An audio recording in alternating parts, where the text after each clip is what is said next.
Praise the Lord. இன்றைக்கு நம்ம இந்த லென்த் கால தியானத்துல இன்றைக்கு நம்ம எடுத்துக்கொண்ட டாபிக் என்ன அப்படின்னு பாத்தீங்கன்னா, இயேசு உயிர் தெழுந்தவுடன் சந்தித்த முக்கியமான நபர்கள்.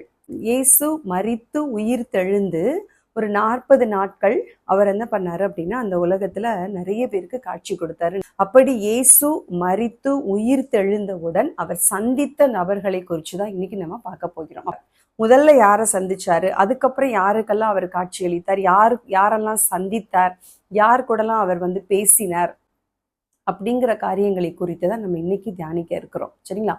ஓகே. முதலாவது அந்த மறுரூபம் அடைந்த சரீரத்தோட அவர் யாரை கண்டார், யாரோட பேசினார், அவர் என்ன பேசினாரு அப்படிங்கிறத குறிச்சுதான் இன்னைக்கு நம்ம ஃபர்ஸ்ட் பார்க்க போறோம். இங்கு வானத்தையும் பூமியையும் சிருஷ்டித்த சர்வ வல்லமையுள்ள தேவனாகிய கர்த்தர் அவர் நமக்காக இந்த பூமியில வந்தார், மனிதனாக வந்தார். அவர் சிலுவைக்கு சென்றார், மரித்தார், அவர் 3ஆம் நாள் உயிர் தெழுந்தும் விட்டார். இப்போ உயிர் தெழுந்த இயேசு முதலாவது அவர் யாருக்கு தோன்றினார், இல்லை யாரு கூட அவர் பேசினார், யாரை சந்தித்தார் அப்படிங்கிறது அது ஒரு வரலாற்று சிறப்பு மிக்க ஒரு விஷயம். அது நமக்கு பிப்ளிக்கலாவும் சரி, ஹிஸ்டரியிலையும் சரி, அது ரொம்ப முக்கியமான ஒரு விஷயம் இல்லையா? ஏன்னா இந்த உலகமே அதுக்கப்புறம் அதை குறித்து பேச போகிறது. பட் இங்க இயேசுவானவர் யாரை சந்தித்தார் அப்படிங்கிறத பார்ப்போமா? மார்க் எழுதின சுவிசேஷம் 16வது அதிகாரம் 9வது வசனம். வாரத்தின் முதலாம் நாள் அதிகாலையிலே இயேசு எழுந்திருந்த பின்பு மகதலேனா மரியாளுக்கு முதல் தரிசனமானார்.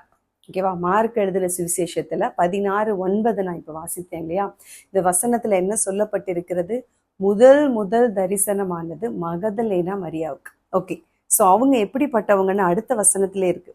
அவளிடத்திலிருந்து அவர் 7 பிசாசுகளை துரத்தி இருந்தார். இங்க மார்க் ஒரு விஷயத்த சொல்றாரு.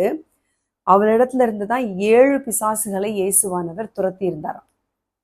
பாருங்களேன், அவர் சந்தித்த உயிர் தெழுந்து மறுரூபமாக்கப்பட்ட அந்த சரீரத்துல அவர் சந்தித்த முதல் நபர், முதலாவது ஒரு பெண்.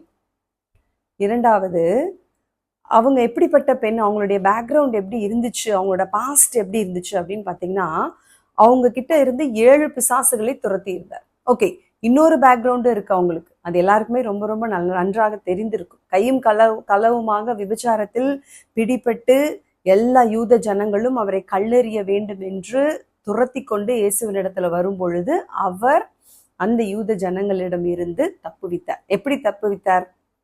நீங்க யாராவது பாவமே செய்யலைன்னா முதல் கல்லை எரிங்கன்னு சொன்ன உடனே எல்லாருமே மனசாட்சியில குத்துண்டு கல்லை கீழே போட்டுட்டு போயிட்டாங்க.